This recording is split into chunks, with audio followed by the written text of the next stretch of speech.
Hello everyone and welcome to my YouTube channel CS with Harshal #crack the code। So हमने already ESG को decode कर लिया है। अगर आपने अभी तक वो लेक्चर नहीं देखा है तो you can watch it on the channel. So आज हम SMCF को डिकोड करेंगे। This is a group 2 subject and as I said कि हम ग्रुप 2 एंड ग्रुप 1 ऐसे एक एक अल्टरनेटिवली सब्जेक्ट्स को डिस्कस करेंगे लाइक द शेड्यूल और time table of your exams. आज हम SMCF को पूरा डिकोड करने की कोशिश करेंगे। Now, in this video, I'm going to discuss a lot of things, but this is an overview of what things we are going to discuss. तो आप देख सकते हैं पहले तो disclaimer, these are my personal opinions based on my personal observations and analysis of the subject. मैं कहीं से भी कोई वाउच नहीं कर रहा हूँ या गारंटी नहीं दे रहा हूँ कि जो मैं बोल रहा हूँ उतना ही एग्जाम में आएगा। So be aware of that guys. And then we are going to discuss the overview of the subject. Each chapter में हम जाएंगे जहाँ जहाँ ज़रूरत होगी, जैसे हमने ESG में किया, डिटेल में डिस्कशन करेंगे और जहाँ जहाँ ओवरव्यू लेने की ज़रूरत होगी उस चैप्टर का अपन ओवरव्यू लेंगे। स्पेशली इन CF पार्ट हम पूरा अंदर जाके हाई चैप्टर को डिस्कस नहीं करेंगे। जो इंपॉर्टेंट चैप्टर्स है जिनको डिस्कस करने की ज़रूरत है हम उनको डिस्कस करेंगे। And then overall strategy for the subject जो मैंने इस्तेमाल की थी, and I have summarise a brief of that strategy at the end of the video ताकि आप लोगों को वो मिल जाए। So let's go without wasting any time. We will start with the video. So yes, the overview of subject is always going to be the very simple, जो आपको already पता ही है कि स्ट्रैटेजिक मैनेजमेंट 40 मार्क्स के लिए है and corporate finance 60 marks के लिए है। नाउ द थिंग इज, इस सब्जेक्ट में मैं आपसे पहले एक बात क्लियर करना चाहता हूँ कि बहुत से लोग SM आई गेस एग्जीक्यूटिव में कब पढ़ के आए होंगे अगर वो ओल्ड सिलेबस में होंगे। अगर आप न्यू सिलेबस से आ रहे हो तो आपने SM नहीं पढ़ा होगा, बट इन एनी केस अगर आप SM को लाइटली ले रहे हो तो this can be a mistake. I believe CF से ज़्यादा SM पे फोकस करने की ज़रूरत है, क्योंकि it is hardly for 190 pages I guess, and इतने पेजेस करने से आपका बहुत सारा जो क्या कहते हैं पासिंग का जो क्राइटेरिया है वो क्लियर हो जाएगा। And corporate finance is huge. अगर आप कंपेयर करते हो तो अराउंड क्या से 500 वगैरह पेजेस होंगे रफली, एंड आपको वो करने होंगे टू जस्ट गेट दो 60 मार्क्स, एंड उसमें भी न्यूमेरिकल्स वाला पार्ट है वो अलग से आएगा। सो उसके लिए 10-15 मार्क्स छोड़ दोगे तो बचे हुए आई can say 450-500 pages are just gonna account for रफली 45 मार्क्स और 40 मार्क्स में भी। सो इसीलिए बहुत स्मार्टली प्ले करना है इस सब्जेक्ट को। This is a subject which is the best scoring subject, but at the same time you have to play it very smartly in this subject। तो SM को हम पूरा डिकोड करने वाले हैं इन डिटेल, क्योंकि SM is more important than CF as per me, and CF कहीं ना कहीं पे आपने एग्जीक्यूटिव में अच्छे से किया होगा, क्योंकि एग्जीक्यूटिव में एस लॉ करके एक सब्जेक्ट होगा SLCM, तो उसमें ऑलरेडी आपका हो गया होगा। तो जहाँ जहाँ पे डिस्कशन की ज़रूरत है, जहाँ जहाँ पे I feel as a student मैंने प्रॉब्लम फेस की थी, वहाँ वहाँ पे मैं आपके साथ एक डिस्कशन करूँगा।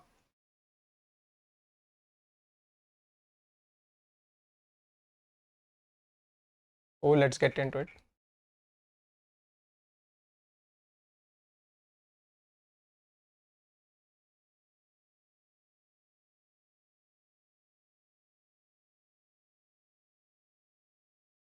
So yes, for SM, this is a strategy which you have to use. Now points mark करके only try to learn them. SM में आप देखोगे तो बहुत सारा कंटेंट है, ठीक है ना। जहाँ जहाँ हेडर्स है वहाँ पे आप हेडर्स याद कर सकते हो, बट बाकी वाले कंटेंट का क्या करना है एग्जैक्टली तो छोटे छोटे पॉइंट्स मार्क कर लेने। I will recommend you to go for reading from module only rather than किसी भी नोट से। अगर आपको शॉर्ट फॉर्म्स या फिर ऐसा कुछ करना भी है लाइक मेमोरी टेक्निक्स और मे बी चार्ट फॉर्म बनाना है, तो आप मॉड्यूल में ही उसके पेजेस ऐड करो, क्योंकि बहुत ही कम पेजेस है, लाइक 190 पेजेस रफली है, तो और उसका ज़्यादा से ज़्यादा ब्रीफिंग करने की ज़रूरत नहीं है। आप उतने में भी अच्छे से पढ़ सकते हो and that is sufficient. Then using of memory techniques, जहाँ जहाँ मुझे पॉसिबल है मैंने एक दो मेमोरी टेक्निक्स इन वीडियो में भी ऐड किए कि मैंने कैसे किया था, और यार आप क्या कर सकते हो अलग से। बाकी आपके ऊपर है, जैसे भी आप कंफर्टेबल हो अपने मेमोरी टेक्निक्स यूज़ करो। अगर आपको किसी ने प्रोवाइड किया and you are comfortable with them then use them. This is now we are really close to exams, तो नया कुछ करने की ज़रूरत नहीं है। अगर आप किसी नोट से ऑलरेडी पढ़ रहे हो तो उसी से पढ़ो, आप मॉड्यूल पे शिफ्ट मत हो। अगर आप मॉड्यूल से पढ़ रहे हो तो ठीक है, मॉड्यूल पे ही रहो। ठीक है ना, अभी नया कुछ नहीं करना है, बहुत ज़्यादा दिन नहीं है एग्जाम को, और नए मेमोरी टेक्निक्स वगैरह भी अभी आप बनाने का टाइम चला गया है।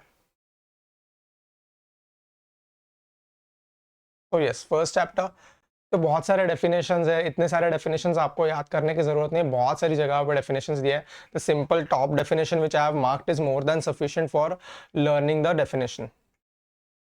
बाकी ये सारी चीज़ें तो आपको करना है, आई गेस आपको पता होगा कि ये सारी चीज़ें इंपॉर्टेंट है। जहाँ जहाँ पे एक ज़्यादा डिस्कशन की ज़रूरत होगी मैं वहाँ पे डिस्कस करूँगा। लाइक यहाँ पे जो ये दिया है उन्होंने, यहाँ पे it is not really important, but यहाँ पे आप रोल्स देख सकते हो, तो यहाँ पे आप सिर्फ हेडिंग्स हेडिंग्स भी याद रख लेते हो, तो that is more than sufficient. Then strategic planning हो गया, ये सब आपको करना है। यहाँ पे बोर्ड के बारे में बहुत सारी बातें की गई है, बट आप ये सिर्फ ये चार्ट में से 4 से 5 पॉइंट्स भी याद रख लेते हो ना, तो भी that's more than sufficient. And CSR, now CSR जो भी ग्रुप 1 दे रहे हैं उनके लिए ये पार्ट टेक्निकली डन है। अगर आप ग्रुप 1 नहीं दे रहे हो, सिर्फ ग्रुप 2 दे रहे हो और आपने CSR के बारे में पढ़ा नहीं है, तो आपको यहाँ से पढ़ना पड़ेगा, क्योंकि CSR पे एग्जामिनर्स का बहुत फोकस रहा है, ऐसा दिख रहा है। देन यहाँ पे एक केस लॉ भी था जिस पर से डायरेक्ट सवाल आया था, ये शायद आपके CSR मॉड्यूल में भी ना हो या फिर ESG में भी ना हो, तो ये एक बार रीड कर लेना। यस, यहाँ पे केस स्टडीज दिए हैं। यस, केस स्टडीज के बारे में I am gonna discuss deeply and thoroughly about SM। बहुत सारे केस स्टडीज है, क्या करना है मैं आपको बताते हुए चलूंगा। तो इस केस स्टडी का सिर्फ क्रक्स यही पे, आप इतना भी याद रख लेते हो, एज एन एग्जाम्पल कहीं पे देने की जरूरत पड़े तो that is more than sufficient. Tata steel वाला आप नहीं करते हो तो भी चलेगा। यस, इस पे क्वेश्चन आया था एंड इसी इसी अटेम्प्ट में आया था, तो अगर जिसने ने किया होगा तो आपको पता होगा कि पास्ट ईयर क्वेश्चन सॉल्व करते हुए आपने देखा होगा। देन यस, इंस्टीट्यूट की कॉर्पोरेट गवर्नेंस की डेफिनेशन आपको याद करनी है, चाहे फिर वो ESG के लिए हो या फिर यहाँ के लिए हो, या फिर कहीं पे भी आपको कॉर्पोरेट गवर्नेंस की अगर डेफिनेशन देने की जरूरत पड़ती है तो आपको इंस्टीट्यूट की ही डेफिनेशन लिखनी है, and you have to by heart this definition compulsorily.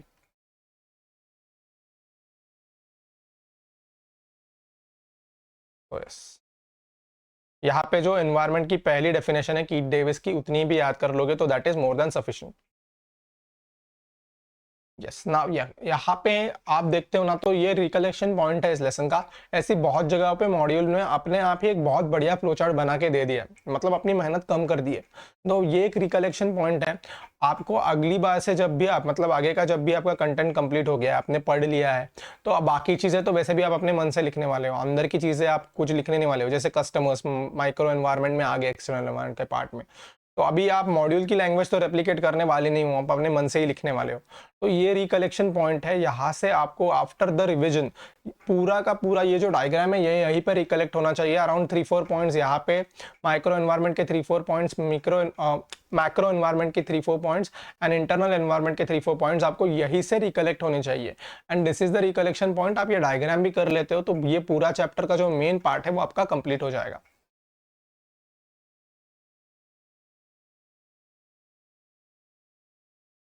Then yes, ये पोर्टर्स 5 फोर्सेस मॉडल तो आपको करना ही है, दैट इट इज इंपॉर्टेंट। यहाँ पे बहुत सारे उन्होंने एग्जाम्पल्स दिया है, आप एक दो तो बार पढ़ लो उन्हें, ये याद करने की ज़रूरत नहीं है सब कुछ। ये जो एग्जाम्पल्स यहाँ पे दिए हैं आप देख सकते हो कि ऐसे हर जगह पे दिए, तो अभी सब कुछ याद करने की ज़रूरत नहीं है, बस एक बार आप रीड कर लेते हो 1-2 बार, that is more than sufficient.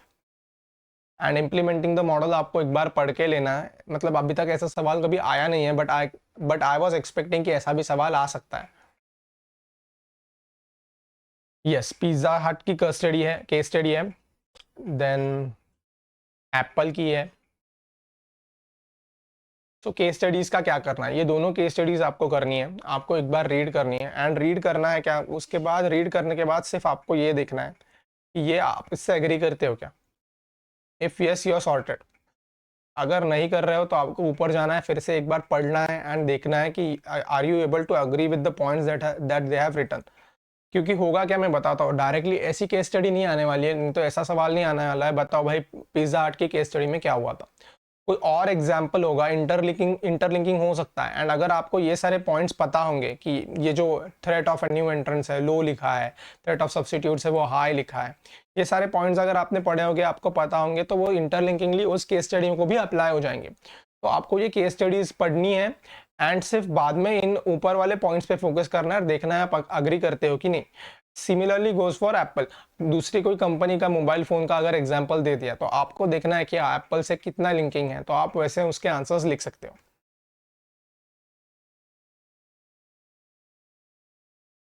Then business for policy and formulation of functional strategy. यहाँ पे एवोल्यूशन दिया है, इंडियन सिनेरियो, इम्पोर्टेंस, ये सब आप छोड़ सकते हो, इसमें कुछ इंपॉर्टेंट नहीं है।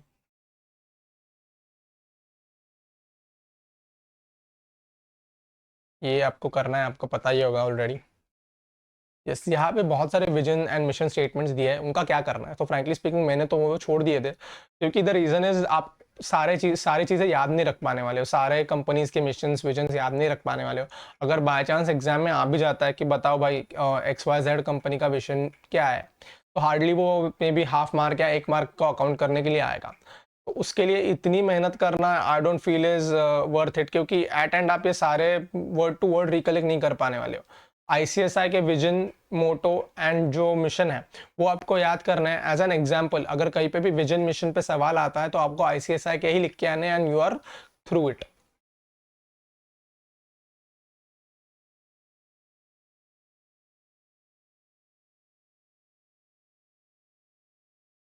ये सब कुछ तो आपको पता ही ऑलरेडी, आपको करना है। And as I said, SM is more important than CF, तो एसएम पे थोड़ा ज़्यादा फोकस रहेगा तो भी चलेगा।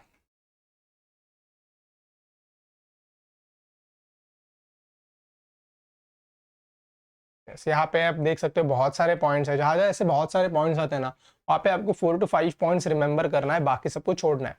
मतलब छोड़ना है एज इन रीड कर लो, या फिर एक बार एग्जाम के जाने से पहले देख लिया ऊपर ऊपर से, ऐसा ही। बाकी आपको लर्न नहीं करना है उनको, क्योंकि एग्जाम में क्वेश्चन आता है 4 to 5 मार्क्स के लिए। तो अगर 5 मार्क्स के लिए क्वेश्चन आता है तो आपको 10 पॉइंट्स लिखने की जरूरत नहीं है। दोस्त 4 and 5 पॉइंट्स आप अच्छे से एक्सप्लेन कर देते हो, that is more than sufficient. Yes, जैसे मैंने कहा वहां पे एक रिकलेक्शन पॉइंट था, वैसे यहाँ पे एक रिकलेक्शन पॉइंट है। At end of your revisions आपको यही से सब कुछ कलेक्ट हो रहा है ना, आपको देखना है, अगर यस तो you are sorted.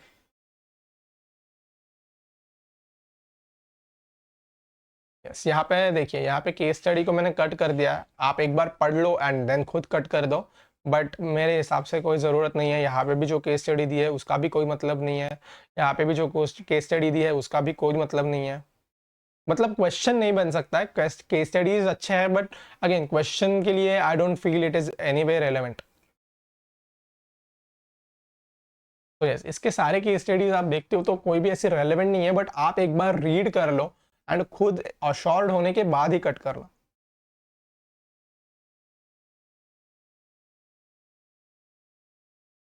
Strategic analysis and planning. Yes, now यहाँ पे इंपॉर्टेंट है, यहाँ पे ध्यान देना है आपको। ये केस स्टडी दी है। नाउ अगेन जैसा मैंने कहा कि अमेजॉन स्वॉट एनालिसिस करो, ऐसा सवाल नहीं आने वाला है। बट यहाँ पे बहुत इंटरेस्टिंग चीज़ है कि आपको ये सब कुछ एक बार पढ़ लेना है। अमेजॉन का है, आगे उन्होंने कोको कोला का दिया है, और एक कोई तो दिया है, स्कोडा का दिया है। तो यहाँ पे क्या करना है मैं आपको बताता हूँ। यहाँ पे सवाल भी आने वाला है। सवाल क्या आएगा, XYZ कंपनी देंगे और उसका बोलेंगे स्वॉट एनालिसिस करके दो या फिर टॉस एनालिसिस करके दो। इन एनी केस आपको वो कैसे आएगा, जब तक आपको प्रैक्टिस ही नहीं है तब तक नहीं आने वाला है। तो आपको क्या करना है, अमेजोन का आप खुद पढ़ लो, देख लो एक बार, कोको कोला का खुद पढ़ लो, देख लो एक बार, स्कोडा का खुद पढ़ लो एक बार, देख लो। एंड एक रैंडम कंपनी ले लो, जैसे कि आप अमेजोन की जगह फ्लिपकार्ट डाल दो एंड देख लो आप वो स्वॉट एनालिसिस का जो चार्ट है वो बना पा रहे हो क्या। अगर आप बना पा रहे हो तो आपका प्रॉब्लम सॉल्व हो गया है, उससे रिलेटेड ही क्वेश्चन आएगा कहीं ना कहीं पे, तो आप वो सॉल्व कर लोगे।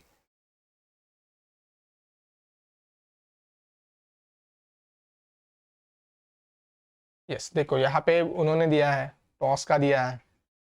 देखो यहाँ पे मैंने बोला है पेप्सी का खुद एक अपने लिए बॉक्स बनाने की कोशिश करो। ऊपर उन्होंने कोको कोला का स्वॉट दे दिया है, यहाँ पे पेप्सी का कंपैरिजन आ गया है, टॉस पूछ लिया। तो आपको ये बन रहा है क्या, देखो अगर आपको बन रहा है तो यू आर सुपर सॉर्टेड, आपको कोई टेंशन लेने की बात नहीं है।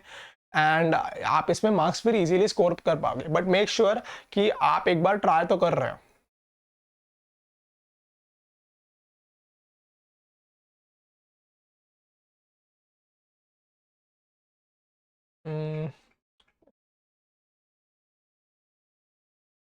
ओवर 10 ये सब आपने एक बार तो पढ़ा ही होगा। कंपैरिजन चार्ट है, अगेन ऐसे चार्ट्स, बहुत बड़े बड़े चार्ट्स बहुत जगह पे दे देखे हैं डिफरेंशिएट के। 4 to 5 points is more than sufficient, बाकी आपने सिर्फ एक बार देख लिया है, that is more than sufficient. BCG matrix now देखो यहाँ पे जो बॉक्सेस दिए हैं ना, बहुत से बच्चे बच्चे हैं ना, मतलब मेरे बहुत से दोस्त भी हैं ना, वो एक्चुअली बॉक्सेस को इग्नोर करते हैं। I have had lot of discussion with them and वो बोलते हैं कि बॉक्सेस नहीं होते, आइदर इन फैकल्टी नोट्स ही नहीं होते या फिर मॉड्यूल में होते तो भी इग्नोर कर देते हैं। नाउ ये बॉक्सेस है ना, दीज आर इंपॉर्टेंट बिकॉज यहाँ पे आप देखो तो ना वो स्ट्रैटेजीज दी है। अगर क्वेश्चन आता है कैश मतलब कैश काउ पे और बोलते हैं, वो पूछते हैं आपसे कि उसकी स्ट्रैटेजीज लिखो, तो यहाँ पे आप देख सकते हो उन्होंने एक ऑलरेडी स्ट्रैटेजी बना के दे दी है। तो जब गाइडलाइन आंसर आएगा तो गाइडलाइन आंसर में यही रिफ्लेक्ट होने वाली है, तो आप इससे जितना पास लिख पाओगे उतने अच्छे मार्क्स मिल जाएंगे आपको उसके लिए। यस, इग्नोर नहीं करना है, ऐसे बहुत सारी जगह पे स्टेप्स दे रखे हैं, आपको इग्नोर नहीं करना है। आपको एक बार तो पढ़ना है, आपको रीड थरोली करना है, इग्नोर मत करना कभी भी, क्योंकि उसमें बहुत सारी इंपॉर्टेंट चीजें मिल जाती है। जैसे कि यहाँ पे उन्होंने कैलकुलेशन दिया है फॉर एग्जांपल करके, एंड आगे भी कंपैरिजन दिया है। ऐसा हो सकता है कि आपको ये क्वेश्चन इनडायरेक्टली आ जाए कहीं ना कहीं पे एंड बोल दे कि आप करके दिखाओ ये सब, तो इग्नोर मत करना ऐसे स्टेप्स वगैरह मिल गए तो, क्योंकि जैसा मैंने कहा सीएफ से ज्यादा एसएम पे थोड़ा फोकस रखना है।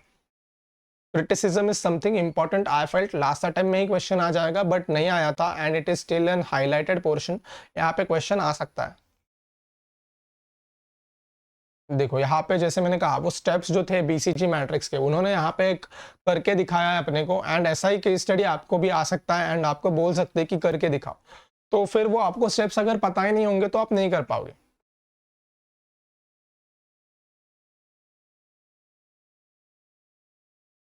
ये कट कर सकते हो, आई डोंट थिंक कि ऐसा कोई डायग्राम आपको ड्रॉ करने के लिए आने वाला है। एंड जहाँ जहाँ पे पॉसिबल हो एसएम के पेपर में अगर वक्त हो तो डायग्राम भी ड्रॉ करना, बट आई डोंट थिंक कि आपके पास उतना टाइम होगा। बट अगर बाय चांस मिल जाता है तो आप डायग्राम ड्रॉ कर सकते हो, it will just be for better presentation of the answer.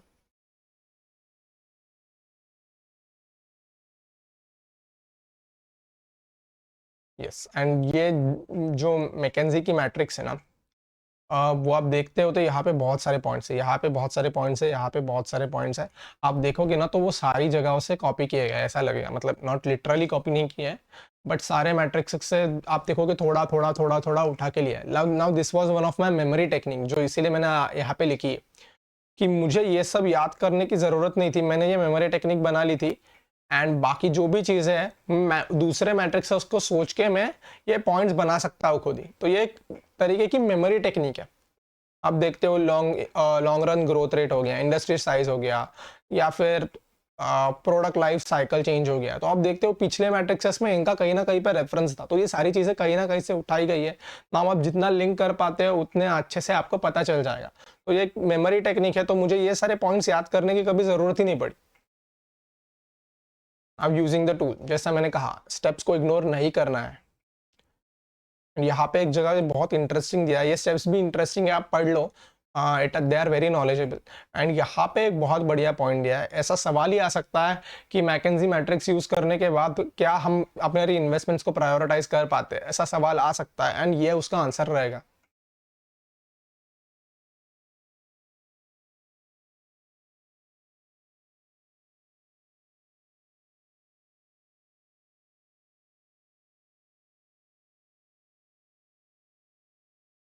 Comparative positions ये करना है, दिस इज इम्पॉर्टेंट। इस पे अगर आपको होता है कि एक्स वाई जेड कंपनी है उसके लिए स्ट्रैटेजी बनाओ, तो मोस्टली यही से वो आपकी स्ट्रैटेजी बनेगी और यही से आपका आंसर बनेगा। तो आपको यहाँ पे बहुत सारी चीज़ें हैं and you have to read them, you have to be good at them, क्योंकि इस लेसन से इस पार्ट पे चैप्टर इस पार्ट ऑफ चैप्टर पे सवाल बनने के चांसेस बहुत ज़्यादा है।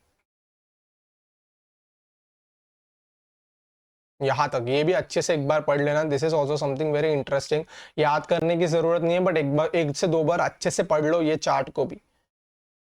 आप अगर डिफरेंशिएशन आ भी जाता है बाय चांस, तो ये ऐसा का ऐसा डिफरेंशिएशन लिखने की जरूरत नहीं है, आपको जो पता है उसके बेसिस पे लिख सकते हो। बट यहाँ पे बहुत सारे अच्छे अच्छे पॉइंट्स के बारे में बातें की गई है, तो एक दो बार इसको पढ़ लेना थरोली।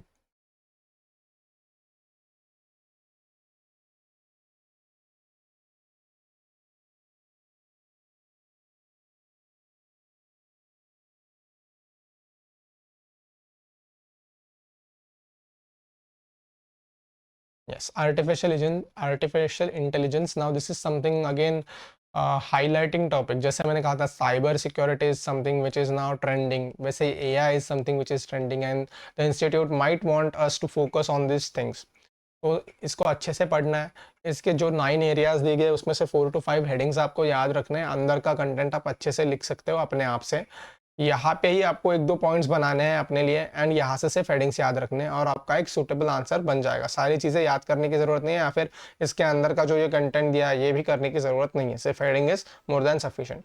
अब फिनटेक मैंने आपके लिए एक एग्जाम्पल एज एन एग्जाम्पल कि कैसे पॉइंट्स मार्क करते हैं मॉड्यूल में अगर आप पढ़ रहे हो, फिर आप नोट से पढ़ रहे हो और कैसे पॉइंट्स मार्किंग होती है और फिर कैसे आप याद रखते हो उन चीज़ों के लिए। इसीलिए मैंने एक एग्जाम्पल के रूप में आपके लिए रखा है कि मैं कैसे करता था कि अगर मुझे बोला है 4 से 5 पॉइंट्स करने, तो देखो मैंने एक पॉइंट मार्क कर लिया है, यहाँ पे दूसरा पॉइंट मार्क कर लिया, मैंने सब कुछ पढ़ लिया है, मुझे पता है कि इसमें से इंपॉर्टेंट इतना ही है। थर्ड पॉइंट मार्क कर लिया है, फोर्थ पॉइंट मैंने एग्जाम्पल के लिए 4 पॉइंट्स निकाल लिए एंड फिफ्थ पॉइंट यहाँ पे बना लिया है। सो ये पूरा फिनटेक समराइज्ड है। अगर आगे जाके फिनटेक के बारे में जाके यहाँ पे एक 6th पॉइंट भी है कि रेगुलेशंस के बारे में बोल रहे थे वो। तो सो फिनटेक पूरा समराइज है। मुझे सिर्फ वो 6 पॉइंट्स पढ़ने हैं, मुझे बाकी बाद में रिवीजन में ये सब कुछ पढ़ना नहीं है। मुझे सिर्फ ये 6 पॉइंट्स जो मैंने मार्क किए सिर्फ पढ़ने हैं and I am done. Learn भी करने की जरूरत नहीं है, थोड़ा बहुत मैं अपने मन से लिख सकता हूँ, बस मुझे मेन कंटेंट पता होना चाहिए उन 6 पॉइंट्स में क्या था। ब्लॉकचेन टेक्नोलॉजी थोड़ा सा क्रिटिकल टॉपिक है। पर्सनली मैंने तो यूट्यूब वीडियोस देखे थे, मुझे समझ ही नहीं आ रहा था ये ब्लॉकचेन क्या है। अगर आपको भी ऐसी दिक्कत आ रही है तो आप भी ये वीडियोस देखो ब्लॉकचेन पे and you will be able to relate it till here. अगर आप इतना भी कर लेते हो तो this is more than sorted. यहाँ से ये 3 पिलर्स है दैट दोज आर इम्पोर्टेंट। ये एक दो लाइन इससे ले लेना एंड 1-2 लाइन इससे एंड 2-3 एग्जाम्पल्स ले लेना and your blockchain is summarised. So last lesson of SM, as I said SM बहुत छोटा है एंड बहुत ज़्यादा मार्क्स के लिए। यहाँ पे बहुत सारी प्रोसेसेस के बारे में बात किया गया, आपको वो करने पड़ेंगे। यहाँ पे मैंने आपके लिए एक मेमोरी टेक्निक देखिए आप मेमोरी टेक्निक यहाँ पे यूज़ किए मैंने। देखिए बीपीआर का स्टेप्स दिए हैं एंड स्टेप्स होने की वजह से वो सीक्वेंस आप हिला नहीं सकते। तो यहाँ पे मेमोरी टेक्निक मैंने क्या दिया थी, I was dissatisfied with BPR, ऐसा मैंने खुद के लिए याद किया था। तो डिस एफ आई, तो वो सिर्फ इनिशियल्स है पहले वर्ड्स के। तो अगर बीपीआर के स्टेप्स आ जाते तो मैं अपने मन में ऐसा रिकलेक्ट लेता था कि यार I was dissatisfied with BPR steps, तो मुझे वो याद आ जाते थे। तो डिस एफ आई। सो ऐसा करते करते छोटे छोटे मेमोरी टेक्निक्स यूज करने पड़ेंगे। Don't make lot of memory techniques, नहीं तो मेमोरी टेक्निक्स में भी फंबल कर जाओगे। जहां जहां पे इजीली आप याद रख सकते हो वहां पे इजीली याद रखो, जहां जहां पॉसिबल नहीं है सिर्फ वहीं पे मेमोरी टेक्निक्स बनाने हैं। केस स्टडी दी गई है, it is not any very relevant. Yes, जो फोर्ड का अकाउंट्स पेबल का केस स्टडी है इट इज समथिंग इंटरेस्टिंग, तो एक बार पढ़ लेना।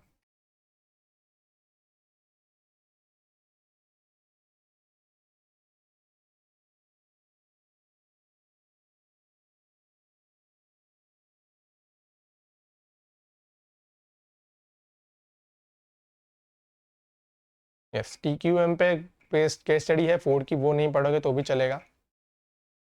इसके इस चैप्टर के एंड में बहुत सारी केस स्टडीज है एक्चुअली, उन पे मुझे डिस्कस करना है थोड़ा सा। देन ये 6 सिग्मा भी दिया है फोर्ड का उन्होंने, वो भी करने की जरूरत नहीं है। Again this comparison I felt was totally useless. मुझे कहीं से भी 6 सिग्मा और बीपीआर पढ़ने के बाद भी यहाँ पे लिंकिंग नहीं लग रहा था, तो मैंने कट कर दिया। अगर इन केस डिफ्रेंसिएशन आ भी जाता है तो आप बीपीआर लिखो एंड 6 सिग्मा लिखो, that is more than sufficient. ये केस स्टडी मैंने कट कर दिया। आई डोंट फील कि इस पे एग्जाम रिलेटेड कोई भी क्वेश्चन बन सकता है। मैकडोनल्ड्स मीट एक्टिंग, यस, स्वॉट एनालिसिस अमूल का। जैसे मैंने कहा स्वॉट एनालिसिस आपको छोड़ने नहीं है, आपके ये एग्जांपल्स पढ़ के जाना है क्योंकि इससे लिंकिंग क्वेश्चन आ सकता है। यहाँ पे जो दिया है वो आप कट कर सकते हो, that is not an issue. Functional यहाँ पे भी कट किया। तो ये सारे केस स्टडीज आर एक्चुअली आपको समराइज भी करने की जरूरत नहीं, उसमें कुछ काम का नहीं है। देन ये स्मार्ट ऑब्जेक्टिव्स आपको करने हैं, ये आपको लर्न करके जाना है। इस पे क्वेश्चन आ सकता है भाई, बनाओ इनके स्मार्ट ऑब्जेक्टिव्स। आपको सिर्फ हेडिंग्स भी पता होंगी ना तो भी आप थोड़ा बहुत आपके मन से लिख सकते हो। इसका एक्चुअली रेफरेंस भी है बहुत जगह पे कि स्मार्ट स्मार्ट करके उन्होंने लिखा है, पर क्या है बताया नहीं था और यहाँ पे उन्होंने बताया। तो एज आई सेड, अगर और आप में से किसी को सवाल है कि ये मॉड्यूल कौन सा है, तो this is the latest module available on the institutes page. अब यहाँ पे देखिए, मैकडोनल्ड्स का उन्होंने 5 पोर्टर्स दिया है, और अगर आपको याद होगा तो फर्स्ट लेसन में उन्होंने पिज्जा हट का दिया था। तो ये क्रॉस लिंकिंग की टेक्निक है। मैं ऐसी टेक्निक बहुत जगह पे यूज़ करता हूँ। इनफैक्ट अपन सीएफ में भी उसके बारे में मैं स्पेसिफिकली बात करूंगा, but this is something which is called as cross linking. Now यहाँ पे मुझे पता है कि मतलब मैंने यहाँ पे पेज नंबर वगैरह नहीं लिखा है, बट आप यहाँ पे पेज नंबर भी लिखते हो। एंड जब जब ऐसा क्रॉस लिंकिंग आपको मिलता है, तो आपको उधर भी जाना है पिज्जा हट में, उसका ओवरव्यू लेना है, और फिर यहाँ पे आना है एंड चेक करना है, क्योंकि दोनों कंपनीज आर वेरी इंटरलिंक। आप देखते हो तो अराउंड दोनों सेम एरिया में काम कर रहे हैं, जंक फूड का एरिया है। एंड तो उनके स्वॉट एनालिसिस या फिर Michael porters 5 forces of model ज्यादातर सेम होने चाहिए, बट यहाँ पे थोड़े बहुत डिफरेंसेस है। तो ऐसा क्यों है, तो आपको वो थोड़ा एनालाइज करना है, और फिर उससे रिलेटेड क्वेश्चन आता है तो आपको सही से लिखना है। Cross linking is very important. मैं आपको सीएफ में उसका इंपॉर्टेंस बताऊंगा। दिस इज केस स्टडी भी बहुत बड़ी केस स्टडी थी, but I did not find it anyways relevant. But यहाँ पे आप देख सकते हो उन्होंने क्वेश्चंस दिया है। ऐसे क्वेश्चंस आ सकते हैं, but not really on this case study, but ऐसे क्वेश्चंस आपको आ सकते हैं। Now yes, CF. Now CF में आप देखते हो तो सीएफ का पोर्शन बहुत बड़ा है, एंड एज आई सेड आपका एसएलसीएम में वो ऑलरेडी आपको बहुत सी चीज़ें पता है कि कैसे याद करते हैं, कैसे सीएफ के लिए अप्रोच रखना है आपको, एंड आपको बहुत सारी चीज़ें ऑलरेडी पता होंगी फॉर सीएफ। तो सीएफ को इन डेप्थ डिस्कस करना is gonna be a mistake, क्योंकि आपका भी टाइम जाएगा, एंड आपके लिए एग्जाम के लिए अभी ये वीडियोस देखने से बढ़िया काम है जो है वो सेल्फ स्टडी। सो आप ये वीडियोस 1.5 2 पे देखो, कोई दिक्कत नहीं है, खत्म कर दो। एंड सो सीएफ के लिए the strategies is make short points और फ्लो चार्ट्स। अगर अभी तक आपने नहीं बनाए हैं एंड आप एक वे में पढ़ते आ रहे हो and you are comfortable with it, then go for them. Don't try to do anything new at this stage. आपका बहुत टाइम वेस्ट हो जाएगा उसमें। अगर ऑलरेडी बना लिया है तो वेल एंड गुड, अगर नहीं बनाया तो सिर्फ जहां जहां पे आपको बहुत ज्यादा जरूरत लग रही है वहां पे फ्लो चार्ट्स बना लो, या फिर शॉर्ट पॉइंट्स बना लो, या फिर आप जैसे पढ़ रहे हो अभी तक, that is also okay, then ठीक है। देन रिमेंबर, आपको सिर्फ 4 से 5 पॉइंट्स ही याद करने हैं। यहाँ पे सीएफ में दिक्कत क्या है मैं आपको बताता हूँ। CF is one of the most scoring parts, but यहाँ पे कंटेंट है बहुत सारा, एंड इतना सारा कंटेंट अपन याद नहीं रख सकते। तो क्या करना होता है यहाँ पे, सिर्फ 3 से 4 पॉइंट, मतलब 4 से 5 पॉइंट्स आपको याद करना है, that is more than sufficient. But यहाँ पे बहुत सारी जगहों पे लिमिट्स दे रखी, एंड आपके पास ऑप्शन नहीं है, आपको लिमिट्स याद रखना है। क्योंकि लिमिट्स पे क्वेश्चन आ गया ना, तो आप अगर आप वो लिमिट पढ़ी नहीं होगी, याद नहीं की होगी ना, तो फंस जाओगे। तो जैसा मैंने कहा, एसएलसीएम की वजह से आपको ऑलरेडी आइडिया होगा कि आपको 4 पॉइंट्स करने पड़ते हैं हर चीज के, एंड लिमिट्स पे आपको फोकस रखना पड़ता है। But yes, this is something which is very important. You have to concentrate कि लिमिट्स को आप नहीं छोड़ सकते, या फिर रीड ओनली बेसिस पे नहीं रख सकते। You have to learn them. And now यहाँ पे क्रॉस लिंकिंग आएगा। क्रॉस लिंकिंग क्या होगा, जहां जहां पे सिमिलर लिमिट्स आएंगे ना, वहां पे आप उसको उसके आगे लिखना है। कैसे करते हैं मैं आपको बताऊं। तो उसके आगे आपको ऐसे वर्सेस बनाना है, एंड उस लिमिट के आगे उसका पेज नंबर देना है, उसका टॉपिक का नाम लिखना है, एंड डन। सो यहाँ पे क्या होगा, क्रॉस लिंकिंग होगा। सिमिलर लिमिट्स जहां जहां पे आएंगे ना, तो वहां पे आपको कंपेयर करते हुए चलना है। नाउ फॉर एग्जांपल, चैप्टर 8 में एक लिमिट आ गई, एंड चैप्टर 10 में इट इज वेरी सिमिलर, कि कोई बहुत ही सिमिलर पॉइंट में सेम लिमिट आ गई है, तो वहां पे वर्सेस पॉइंट डाल के क्रॉस लिंकिंग चैप्टर 10 में भी करना है, चैप्टर 8 में भी करना है, दोनों जगह पे करना है। जहां पे आप चैप्टर 8 कंप्लीट कर रहे हो, वो वर्सेस वाला पॉइंट आ गया, चैप्टर 10 में जाकर सिर्फ ओवरव्यू लेना है और वापस आना है, चैप्टर 8 का पॉइंट लर्न करना है। जब आप चैप्टर 10 पे होंगे, चैप्टर 8 के पॉइंट का ओवरव्यू लेके आना है, एंड चैप्टर 10 के पॉइंट्स को लर्न करना है। ऐसे करोगे तो क्रॉस लिंकिंग में आपके लिमिट्स और अच्छे से याद हो जाएंगे, आपको लिमिट्स भी याद हो जाएंगे, और आपका कंफ्यूजन जो है कि कहाँ पे क्या आ रहा है भाई, वो सॉर्ट हो जाएगा। देन इस वीडियो में मैं स्पेसिफिकली चैप्टर 14 एंड चैप्टर 18 पे ही डिस्कशन करने वाला हूँ, क्योंकि बाकी चैप्टर्स पे डिस्कशन करना है इज पॉइंटलेस। आपको ऑलरेडी पता है कि आपको वो सब करना ही है, but chapter 14 and chapter 18 is something which is gonna bother you. I know, मैंने भी ये सब किया है, एंड मुझे पता है कि बाकी चैप्टर्स के पास तो आप हार मान चुके हैं, आपको पता है उसमें से करना है। बट 14 एंड 18 दो ऐसे चैप्टर्स हैं कि आप लोगों को भी बहुत कंफ्यूजन हो रहा होगा कि क्या करना है भाई। तो उसके लिए 14 एंड 18 चैप्टर्स के लिए मैंने क्या किया है, जो जो मैंने किया था मैंने वो मार्क कर लिया है। और मैंने कैसे किया था वो भी वहाँ पे जहाँ जहाँ ज़रूरत है मैंने बता दिया है। तो 14 एंड 18 चैप्टर के लिए आप सेम स्ट्रेटेजी भी यूज करते हो ना तो भी आप यू आर फुल्ली सॉर्टेड। बाकी तो चीजें आपको करनी है, आई गेस आपको ऑलरेडी पता है।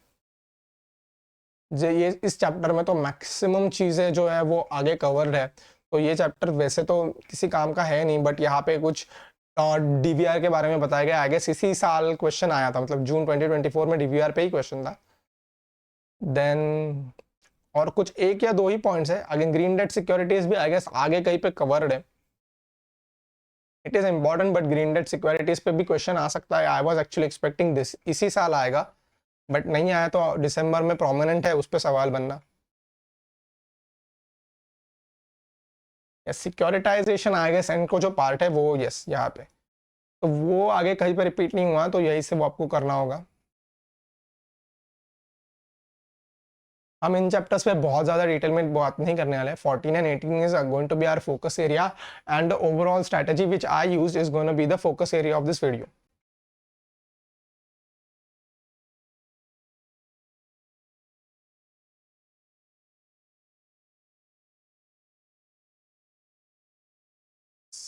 तो यहाँ पे आप देख सकते हो कुछ एग्जाम्पल्स दिए गए, तो एग्जाम्पल्स आपको करना है। नाउ सीएफ में भी एंड इनफैक्ट सीआरवीआई में भी, I will guide you in CRVI also, but इन जगहों पे जहाँ जहाँ इलस्ट्रेशंस दिए हैं ना आपको देखने, आप डायरेक्टली उनको लीव मत करना। एग्जाम में ditto same to same question आ जाता है, कॉपी पेस्ट। अगर आपने पहले कभी देखा होगा तो फ्री के मार्क्स लेके आप फ्री हो जाओगे।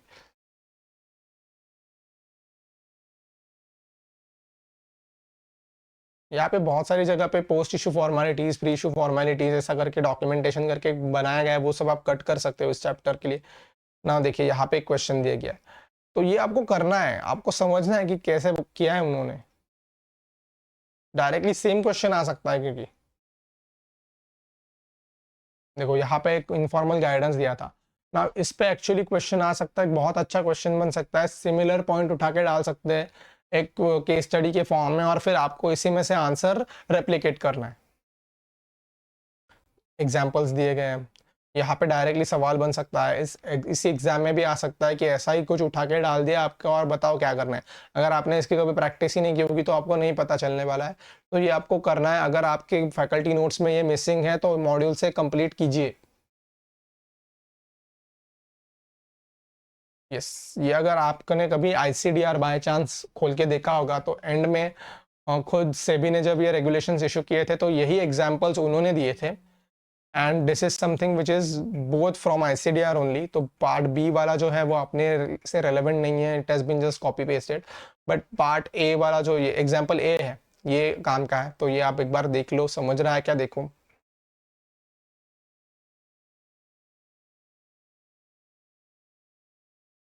देखो डॉक्यूमेंटेशन वाला पार्ट बहुत सारा है, तो ये सब कुछ आप छोड़ सकते हो। जहाँ जहाँ pre issue documentation, post issue documentation की बात की गई है वो आप सबको छोड़ सकते हो। यहाँ पे अगेन एक इनफॉर्मल गाइडेंस है, उस पर डायरेक्ट सवाल बन सकता है, तो आपको वो पढ़ना है। देखो again pre issue formalities cut कर सकते हो, वो सब कुछ आपको करने की ज़रूरत नहीं है।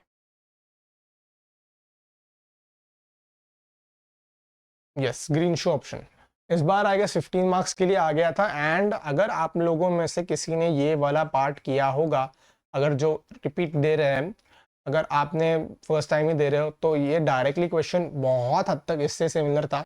एंड इनफैक्ट एक बुक बैक भी क्वेश्चन दिया था उन्होंने। यस, ये जो क्वेश्चन था ग्रीन शो ऑप्शन का, ऐसे ही हद तक कुछ क्वेश्चन आया था। तो अगर आपने ये कभी देखा होगा तो सिमिलर क्वेश्चन आया था, तो अगर आपने पहले प्रैक्टिस की होगी तो आपके लिए फ्री के मार्क्स वहाँ पे दे रहे थे वो। Now real estate investment trust and invest जो है काफ़ी सेम है, तो यहाँ पे क्रॉस लिंकिंग की आपको हेल्प लेनी है जहाँ जहाँ पे डिफरेंस है। एंड बाकी मोस्टली जहाँ जहाँ पे सेम है आपको ज़्यादा फिर मेहनत करने की ज़रूरत नहीं पड़ने वाली, क्योंकि मोर सारे पॉइंट सेम ही है। सिर्फ जहाँ जहाँ पे डिफरेंस दिख रहा है वहाँ पे वो क्रॉस लिंकिंग की जो स्ट्रेटेजी मैंने बताई है आपको यूज़ करनी है, ताकि आप उन लिमिट्स को याद कर पाओ। तो इन चैप्टर्स में ऐसे कुछ डिस्कस करने के लिए है नहीं, आगे के बहुत से चैप्टर्स है जिनमें कुछ डिस्कस करने के लिए है नहीं। We are going to directly move on to 14 chapter. ICDR एक बहुत बड़ा चैप्टर था, इसीलिए मैंने उस पर थोड़ा बहुत डिस्कस किया आपके साथ ना। अगेन यहाँ पे क्रॉस लिंकिंग यूज़ करना है। मेनली जो final part of the video is that is gonna be more important, कि मैं उसमें आपको बताऊंगा कि how can you focus on this subject और कैसे आप इसमें अच्छे मार्क्स भी ला सकते हो।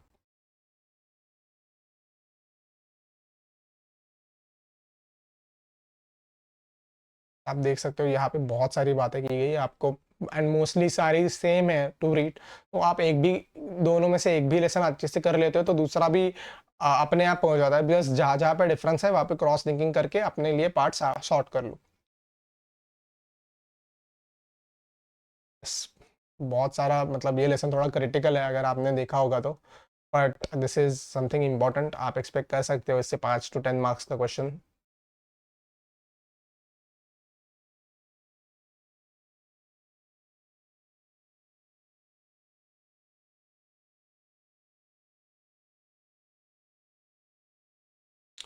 डॉक्यूमेंटेशन वाला पार्ट आप छोड़ सकते हो। Raising funds, non fund based, yes, ये आई गेस आपका ऑलरेडी एसएलसीएम में कवर्ड हो चुका होगा। Just something which is repeated. तो यहाँ पे भी इलिस्ट्रेशन जहाँ जहाँ पे दिए गए वो आपको करने हैं। Then let's see. Yes, illustrations है, क्वेश्चंस है, आपको करने हैं, उन पे क्वेश्चन आ सकता है डायरेक्टली। बॉक्सेस छोड़नी नहीं है, एक बार के लिए देख के सॉर्ट तो करने। देखो यहाँ पे भी एक बॉक्स है तो ये भी करना है।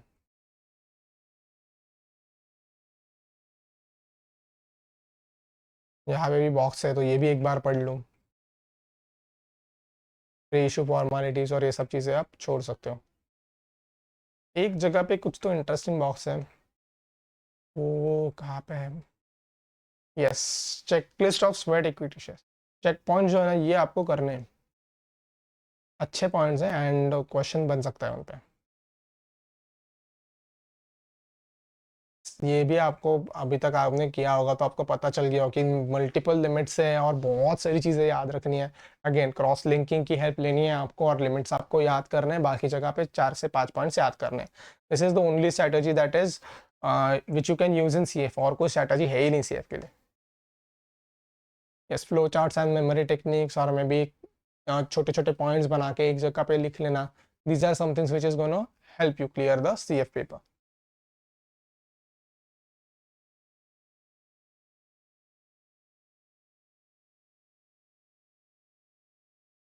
यस, सो चैप्टर 14 मैं थोड़ा स्लोली स्क्रॉल करूंगा। जहाँ जहाँ पे टिक किया है वो मैंने लर्न किया था, बाकी जहाँ जहाँ पे टिक नहीं किया है वो मैंने छोड़ दिए थे। तो this is very simple. I am not recommending you कि आपको भी ये स्ट्रेटजी फॉलो करनी चाहिए या फिर इससे आगे जहाँ जहाँ टिक किया है उतना ही किया था, ऐसा भी मैं कहीं पे भी नहीं बोल रहा हूँ। बट सिर्फ चैप्टर 14 के लिए एंड चैप्टर 18 के लिए ये आप स्ट्रेटजी यूज़ कर सकते हो। जो मैंने लर्न किया है उतना ही टिक किया है मैंने इन 2 ही चैप्टर्स में, तो आप भी उतना ही कर सकते हो and it is more than sufficient as per me, and I will give you a valid justification for the same. क्योंकि चैप्टर 14 इतना बड़ा है and the most interesting part of this chapter is, इस चैप्टर में से numericals आने वाले हैं एंड आपको पता है कि 10 to 15 मार्क्स के न्यूमेरिकल्स पेपर में फिक्स है। So out of 60 marks of CF आपको देखते हो तो कितने लेसन बचते हैं? अराउंड 12 लेसन है। 12 लेसन है 60 मार्क्स के लिए, उसमें से इस एक चैप्टर में से न्यूमेरिकल्स बनने वाले हैं अराउंड 15 मार्क्स, मे बी 10 और 15 मार्क्स।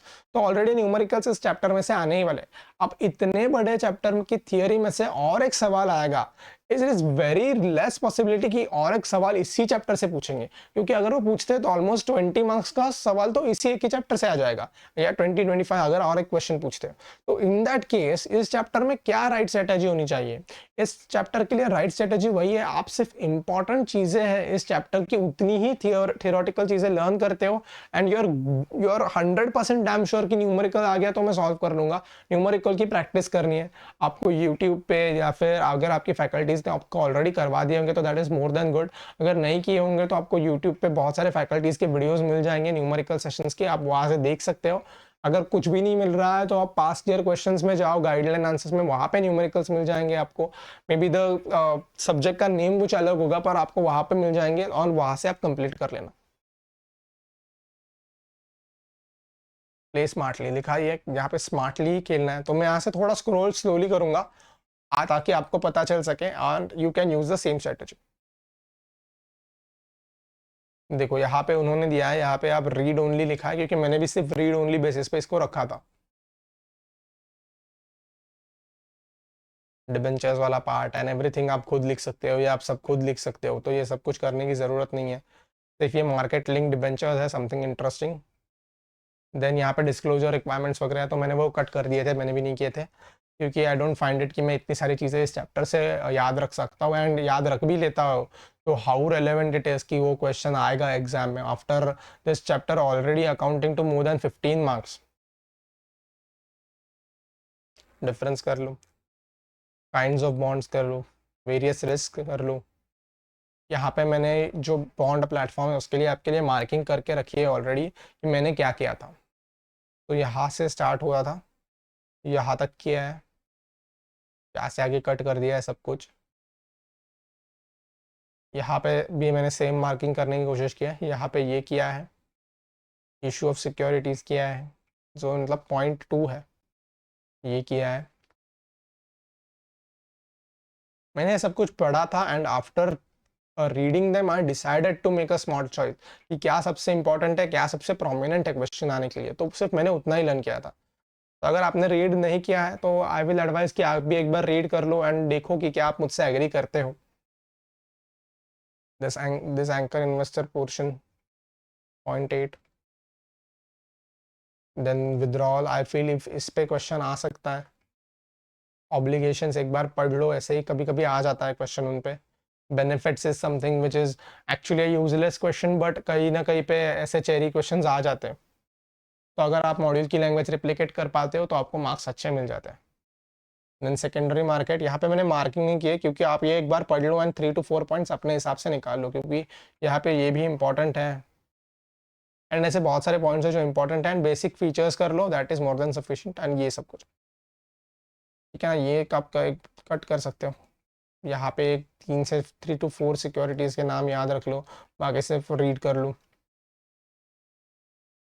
अगेन यहाँ पे भी उन्होंने 7 पॉइंट दिए, आप 3 से 4 पॉइंट कर सकते हो क्योंकि आप यहाँ पे भी 1 2 3 फीचर्स सॉर्ट कर लोगे।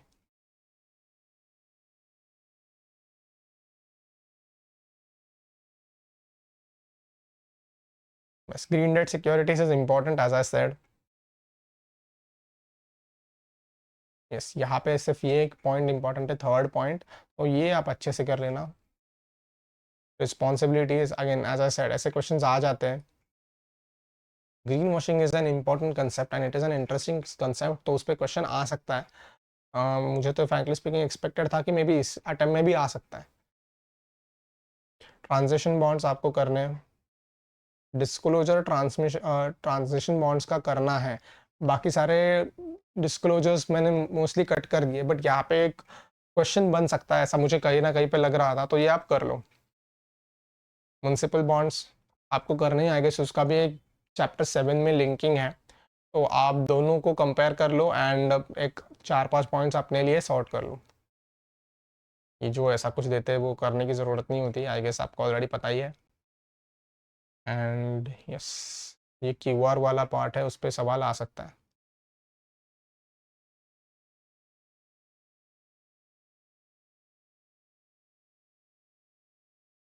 यहाँ पे जो है ना, अगर आप न्यू सिलेबस से आ रहे हो तो आपके लिए ये पोर्शन ऑलरेडी कंप्लीटेड होगा, शायद एसएलसीए में ये ऐड किया था। बट अगर आप न्यू सिलेबस में हो, सॉरी आप अगर ओल्ड सिलेबस में हो तो ये अपने लिए नहीं था एट एग्जीक्यूटिव लेवल, सो अपने लिए ये न्यू है। तो ये इतना पार्ट भी आप एक बार अच्छे से पढ़ लेते हो ना तो मोर देन सफिशिएंट है, बाकी सारी चीज़ें करने की ज़रूरत नहीं है, जहाँ जहाँ टिक किया है उतना कर लेते हो, that is more than sufficient. Deposits करना है, प्रोविजंस करने हैं, यहाँ पे डज नॉट इंक्लूड के डेफिनेशन को आपको रीड करना है। मतलब कंपनी लॉ के पेपर्स में इस पे केस स्टडी बेस्ड क्वेश्चन आते थे, बट आई डोंट थिंक कि इस पेपर में आएंगे, but still to why to take a risk, एक बार पढ़ तो सकते हो, रीड तो कर सकते हो। देन ये सब करना है, एनबीएफसी में भी जहाँ जहाँ टिक किया है वो आपको करना है। ये सारे लिमिट्स आप नहीं करते हो तो भी चलेगा। ये वाला जो पॉइंट है यहाँ से यहाँ तक, ये सब कुछ करने की ज़रूरत नहीं, इन्वेस्टिगेशन पावर्स या फिर क्लासिफिकेशन, ये कुछ याद नहीं रहने वाला है वैसे भी एंट्रेंस एग्जाम के। क्लासिफिकेशन बेस्ड ऑन सुपरविजन, ये आपको करना है। इसमें से एक या दो एग्जांपल्स, मतलब बहुत सारे दिए हैं, सब दो कर लो बस, that is more than sufficient. Middle layer में से भी दो कर लो, that is more than sufficient. यहाँ से भी दो कर लो, मोर देन सफिशिएंट। यहाँ पे आएगा एक एग्जाम्पल ही होगा तो वो कर लो, that is more than sufficient. Example मतलब क्या, ये एग्जाम्पल्स हैं। पॉइंट्स जो है वो तो यहाँ से नॉट एग्जिस्टिंग डिपॉजिट, प्रूडेंशियल, ये पॉइंट है, तो ये पॉइंट आपको करना है। तो ऐसे सारी जगह के जो जो पॉइंट्स है वो करने हैं। एग्जाम्पल के लिए एक दो पॉइंट्स याद रखना। यहाँ पे जो रिस्क बेस्ड सुपरविजन है उसके दो से तीन पॉइंट आपको करने हैं। ये एक पॉइंट कर सकते हो, इजी पॉइंट है, एनहांस गवर्नेंस। आई गेस ये आप अगर आप ईएसजी भी कर रहे हो, दोनों ग्रुप दे रहे हो, तो ये काफ़ी हद तक आपको रिलेटेड पॉइंट्स आगे भी मिलेंगे। ये प्रोविजनिंग नॉर्म्स आप कट कर सकते हो। Yes, corporate governance norms for NBFCs, अगर आप ईएसजी भी कर रहे हो साथ साथ तो आपको ये दिखने को मिलेगा कि ये कॉमन है।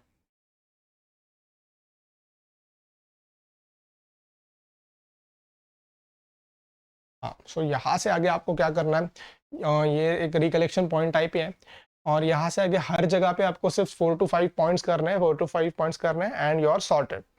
बाकी इन डेप्थ जाने की ज़रूरत नहीं है, पॉइंट्स मार्क कर लो खुद के लिए 4 to 5 points and you are done.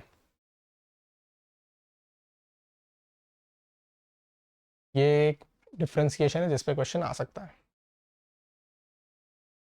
ये जो गाइडलाइंस थे, I don't think this are relevant, और उन पे डायरेक्ट क्वेश्चन आ सकता है। आप एक बार 2022 के पढ़ लो एंड उसमें से 2 से 3 पॉइंट निकाल लो, that is more than sufficient.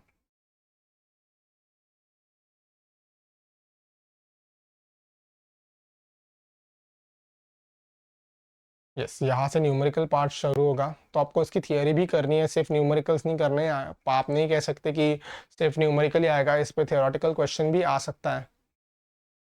यहाँ पे आप देख सकते हो ऐसा थियोरेटिकल क्वेश्चन भी आ सकता है। तो आपको पता है कि इस लेसन से यहाँ से 10 to 15 मार्क्स फिक्स है, तो थियरी भी नहीं छोड़नी है, थियरी भी अच्छे से करनी है। और letter of credit again 2-3 point इन इन इन हेडर्स में से एक पॉइंट कर लिया या फिर मीनिंग समझ लिया, मोर देन सफिशिएंट है।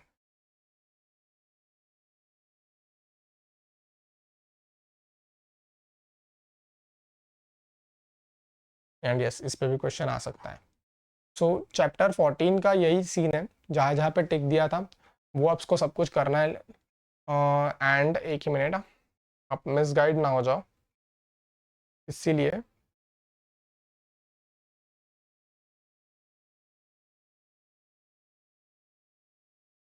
यस, इसके ऊपर जो भी था ना, जहाँ जहाँ पे मैंने टिक किया था, is equal to what I have done. यहाँ से आगे मैंने सब कुछ किया है बट 4 to 5 पॉइंट्स।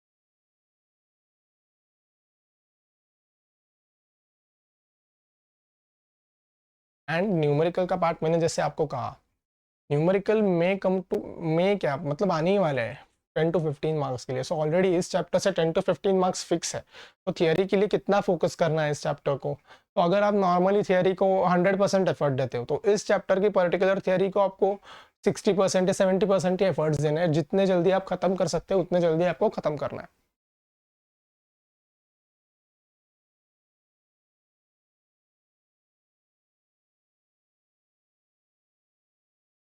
यस, सो ये मैं डिस्कस नहीं करने वाला हूँ, मतलब आपको भी पता है आपको 2-3 पॉइंट करने ही पड़ने वाले, ऑप्शन नहीं है आपके पास इस चैप्टर के लिए।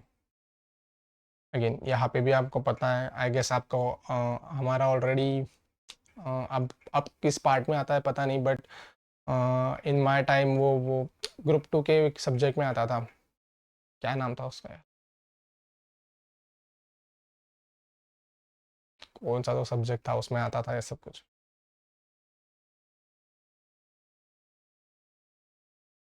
तो ऑलरेडी ये अपना कंप्लीटेड है एग्जीक्यूटिव से, तो बहुत दिक्कत नहीं आएगी, आपको बहुत ज़्यादा मेहनत नहीं करनी पड़ेगी। तो उतना भी आप कर लेते हो तो मोर देन सफिशिएंट। तो यहाँ पे आपको मतलब याद तो करना है, इस चैप्टर पे क्वेश्चन आ सकता है, but this is already something which we have done. So यहाँ पे क्वेश्चन आ सकता है, इसीलिए मैंने टिक किया था। यहाँ पे 5 to 6 पॉइंट्स आपको याद करके जाना है कि ऐसा आ सकता है कि बताओ ऑफरिंग सर्कुलर में क्या आता है, सिमिलरली रोड शो पे पॉइंट आ सकता है।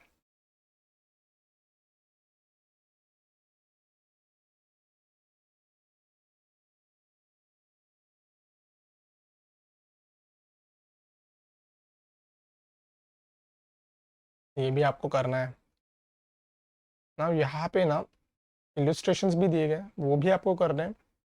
एंड यहाँ पे जहाँ पे ऐसे रिस्पॉन्सिबिलिटीज़ दिए ना वो आप कर लेते हो ना, तो भी आपका पॉइंट हो जाएगा ये कंप्लीट 5 to 6 पॉइंट। क्वेश्चन आएगा तो रिस्पॉन्सिबिलिटीज़ पूछेंगे ना, तो आपको यही वाले लिख लोगे ना तो भी आपका काम हो जाएगा। फॉर एग्जाम्पल आगे एक जगह पे 2-3 जगह पे रिस्पॉन्सिबिलिटीज़ में उन्होंने डिवाइड किया है। देखो यहाँ पे रिस्पॉन्सिबिलिटीज ऑफ मर्चेंट बैंकर करके एक बहुत बड़ा दिया है, एंड यहाँ पे जनरल ऑब्लिगेशन एंड रिस्पॉन्सिबिलिटीज दिया, तो आप ये भी कर लेते हो ना, तो भी आपका काम सॉर्टेड है।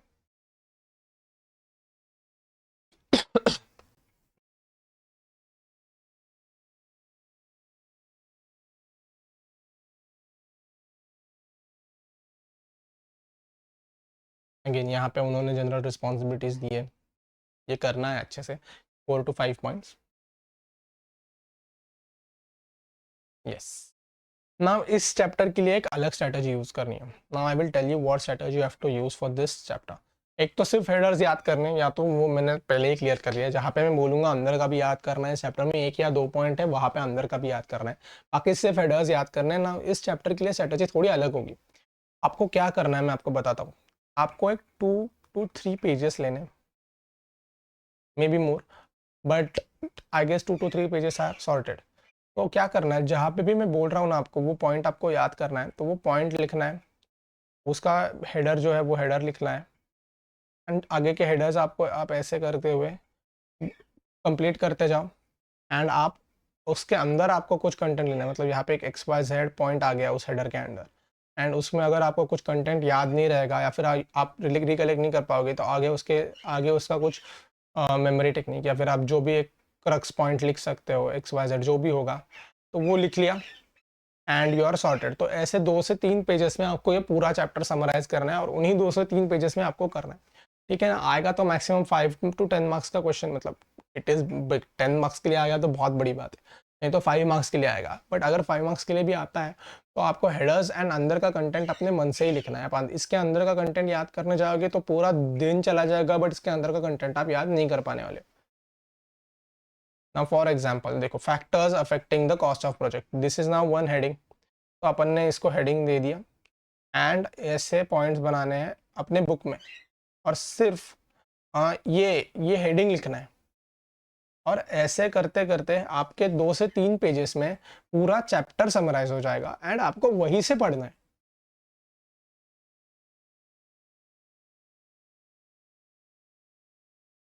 नाउ ये सब कुछ कट कर सकते हो। यस, यहाँ पे आपको करना है, ये थोड़े अप्रेजल दिए हैं, एंड यहाँ पे जो बताया गया है वो आप कट कर सकते हो। फिजिबिलिटी, टाइप्स ऑफ फिजिबिलिटी आती है, तो ये आपको लिखनी पड़ सकते हैं, ड्यू डिलिजेंस, ये सारे पॉइंट्स है, तो ये आप समराइज कर लो।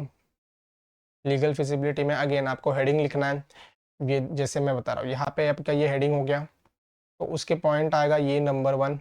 अब इसके अंदर आप पॉइंट शायद रिकलेक्ट ना कर पाओ, तो जैसे मैंने कहा था, ये पेपर है, इसमें हेडिंग है, आपका एक पॉइंट आ गया XYZ, तो उसके आगे आप इसके एज एन एग्जाम्पल जो भी आपको लग रहा है कि रेफरिंग टू फॉरेन इन्वेस्टमेंट, तो एग्जाम्पल के रूप में आपने ये लिख लिया, तो आपको ये पॉइंट समझ में आ जाएगा। आप जब भी पढ़ने जाओगे तो वो 2-3 पेजेस में आपका वो पूरा कंटेंट सॉर्ट हो जाएगा। यस, रीड ओनली करना है। क्वेश्चन आ सकता है कि बताओ लीगल इश्यूज क्या आते हैं, मतलब इनडायरेक्ट क्वेश्चन होगा डेफिनेटली, तो इसको रीड करना है, इसको छोड़ना मत इस बॉक्स को। अगेन टेक्निकल फिजिबिलिटी के लिए भी आपको वही करना है, हेडिंग याद करनी है, एंड यस टेक्निकल डिटेल्स आप हेडिंग बना सकते हो, इसके थोड़े पॉइंट्स लिख लिए आपने, एंड फिर अगेन आगे ये एक लिंकिंग जैसे बनाते हुए चलना है। द एस्पेक्ट्स का एक हेडिंग बनेगा आपका, ये आपका हेडिंग होगा, एंड इसके अंडर 1 पॉइंट 2 पॉइंट ऐसे बनाते हुए आपको पेज कंप्लीट करना है। अगर आपको इसमें कुछ डाउट आ रहा है कि इसके अंदर का कंटेंट मैं अटेंड नहीं रिकलेक्ट कर पाऊंगा, तो रिकलेक्शन के लिए 1 या 2 लाइन उसके आगे कंप्लीट कर दोगे तो भी आपका काम सॉर्ट हो जाएगा। Just a second. So raw material, लेकिन आगे जा सकते हैं अपन यहाँ से। एनवायरमेंट क्लियरेंस हो गया, ये सब कुछ करने की ज़रूरत नहीं है।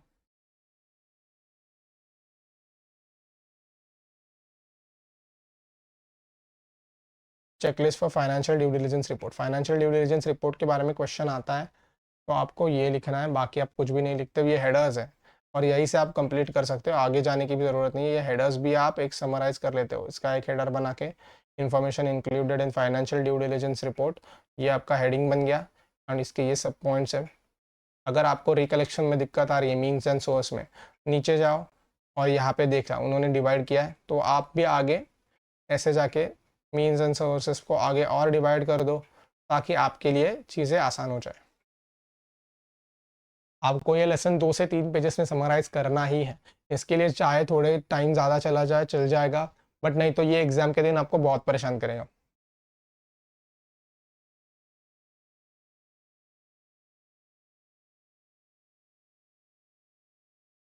ये सिर्फ रीड करना है, ये आप कट कर सकते हो। यस, ये केस स्टडी है, इस पे मुझे लगता है कि इनडायरेक्ट क्वेश्चन आ सकता है, आपको भी सिमिलर केस स्टडी दे सकते हैं एंड आपको सॉल्व करने के लिए बोल सकते हैं, तो ये एक बार पढ़ लेना अच्छे से, उसके मतलब क्या क्या प्रॉब्लम्स दिए हैं तो ये आप एक बार पढ़ लो। अगेन ये तो बहुत ही क्या बोलते हैं आजकल का ट्रेंडिंग टॉपिक होता है कि हर कोई चाहता है कि मैं फूड का बिजनेस करूँ, तो ऐसा क्वेश्चन आ सकता है। Steps for viability check, you can check them. तो यहाँ पे भी आप हेडिंग हेडिंग करोगे एंड ये आपका हेडर होगा एंड ये आपके पॉइंट्स होंगे। ये वाली जो बड़ी केस स्टडी है आप कट कर सकते हो, इस पे डायरेक्ट सवाल या फिर इनडायरेक्ट सवाल आना भी बहुत मुश्किल है। यहाँ पे उन्होंने बहुत सारे प्रॉब्लम्स एक्चुअली सॉल्व करके दिए हैं, बट अगर आप पास्ट ईयर क्वेश्चंस देखते हो ना, these have been never asked. NPVs हो गया या फिर ये प्रॉफिटेबिलिटी इंडेक्स, आपको इतना उसका आइडिया नहीं है, बट आए नहीं है to be on safer side. मतलब मैंने क्या किया था मैं आपको बताता हूँ। भी ये एनपीवी और ये सब कुछ तो याद आने वाला है नहीं, क्योंकि वो सारा एफएम का पार्ट था, अभी कहाँ से याद आएगा ना वो। बट ये प्रॉफिटेबिलिटी इंडेक्स हो गया, उन्होंने उसका एक फॉर्मूला भी यहीं पे दे दिया, तो इतना आप देख सकते हो। जितना छोड़ा छोटी छोटी चीज़ें और पॉसिबल होगी उतनी आप देख लो। अभी तक क्वेश्चंस नहीं पूछे, पूछते वो क्वेश्चंस न्यूमेरिकल के 14th लेसन पे ही आए, बट एक बार देख लिया, एक बार सेफर साइड पे अपन रह लिए तो अपने को भी कैसे अश्योर्ड लगता है ना। ये सब कुछ आप कट कर सकते हो, ये भी आप कट कर सकते हो। आई डोंट थिंक क्वेश्चन आएगा ऐसा, क्योंकि यहाँ पे देखो आप देख सकते हो यहाँ पे सोर्स का नाम लिखा है उन्होंने, copy pasted from something, this is not a modules language, या फिर ड्राफ्ट नहीं किया है, तो ऐसी जगह पे डायरेक्ट सवाल आना थोड़ा रेयर है। रिस्क एंड टाइप्स यहाँ पे दिए गए हैं बहुत सारे रिस्क, तो ये सारे रिस्क में से आपको जो भी पसंद आए वैसे 5 to 6 रिस्क आप याद कर लो, बाकी आप अपने माइंड से लिख लेना।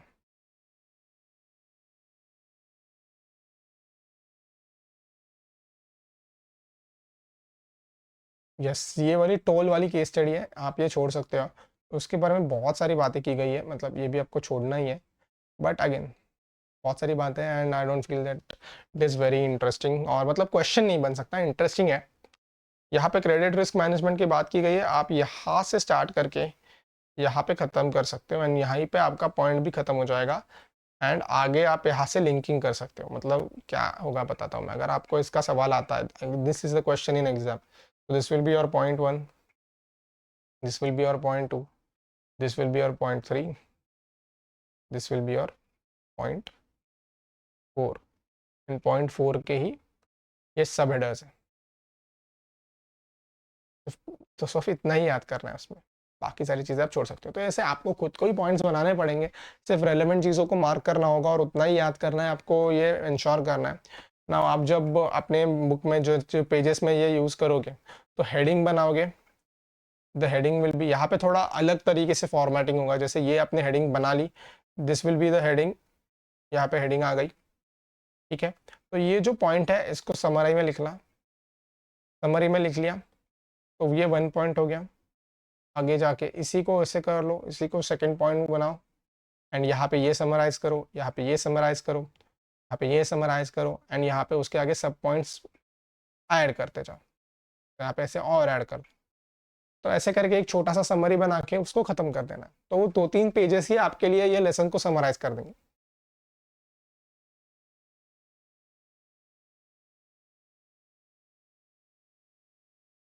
ये उसी का पार्ट है। इंपॉर्टेंस ऑफ प्रोजेक्ट रिपोर्ट, इसमें से आपको 2 या 3 पॉइंट्स निकाल लेने हैं, अच्छे वाले बड़े वाले, थोड़े छोटे छोटे पॉइंट्स एक एक लाइन के निकालते हो तो 4 to 5 पॉइंट्स निकालने। एंड यस, इस पे क्वेश्चन आ सकता है, ये मतलब ये 4 points, it can result into benefits, मतलब ऐसा एक इनडायरेक्ट क्वेश्चन आ सकता है, एक बहुत बड़ा क्वेश्चन दे दिया है एंड उसमें एक सिंगल 1 मार्क का क्वेश्चन होते हैं ना, उसमें एक क्वेश्चन आ गया कि क्या फ़ायदे होंगे भाई बताओ, बेनिफिट्स क्या होंगे, तो ये आप लिख सकते हो and this is gonna be sufficient कि ख़त्म हो जाएगा।